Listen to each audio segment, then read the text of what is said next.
헐! 대박! 뭐야.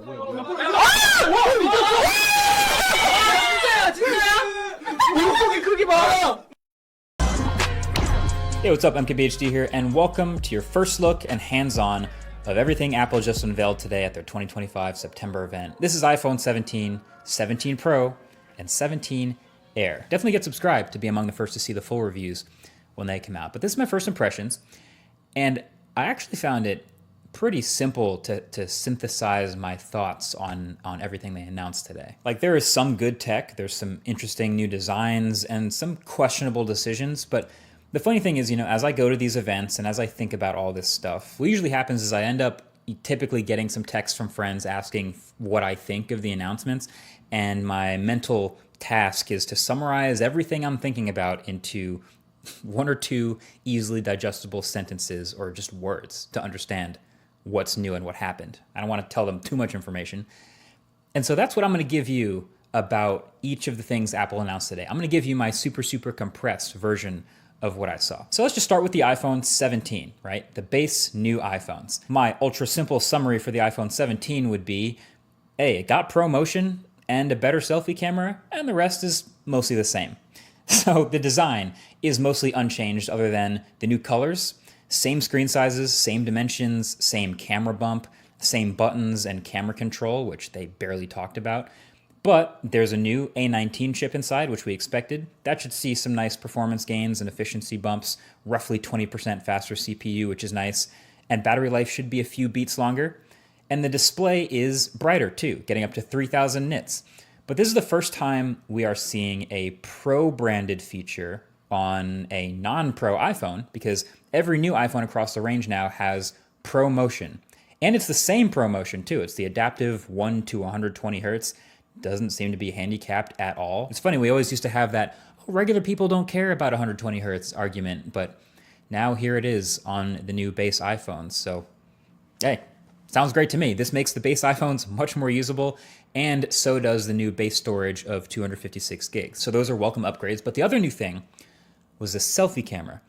And it was funny, the keynote was pretty chill up until the point where they started to talk about this, and it was actually the loudest applause, and it was really tempting to make fun of it. But I actually do think this is really clever, because all these new iPhones have this massively upgraded selfie camera system. They're calling it center stage, but I actually think that kind of does a disservice, because the actual center stage on their laptops and stuff is kind of annoying. But what's happening is with these phones, they all have a larger 24 megapixel square selfie camera sensor.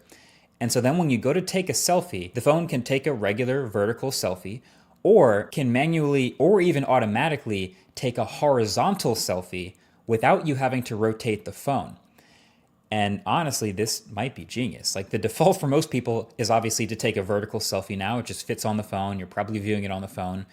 But if you go to take a horizontal selfie to fit more people, suddenly the camera lens is off to the side and it's a little bit less natural looking. So now, since the selfie camera is larger and a square, it can literally just crop an 18 megapixel selfie in portrait or landscape, and for videos or photos. I think it's great. It's very useful. It might be the biggest upgrade to the iPhone 17. So then there's the iPhone 17 Pro. And my quick friendly summary of the Pro phones is, hey, they got better zoom and more battery and orange. So the Pro iPhones actually look a little bit different. There's actually quite a bit going on here with this new design. First of all, there's only 3 colors: cosmic orange, deep blue, and silver.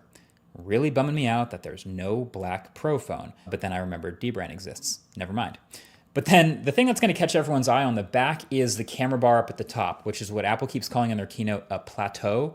It kind of looks a little bit like the Pixel's visor, or frankly what we've been seeing on a ton of other Android phones for years now, just a huge bar across the top of the back of the phone. But it's actually not just cameras in here.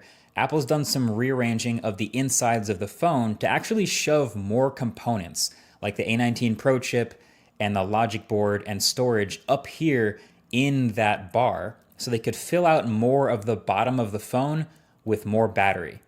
And that approach is going to make even more sense in a little bit. But my first reaction to that is, oh yeah, great. That sounds like these Pro phones might actually come with a real substantial battery upgrade from last year, which is again very welcome. Now you might also notice some other little things like the millimeter wave antenna at the top of the phone and the ring around that plateau actually also being an antenna. But then the other new design element is that they actually switched back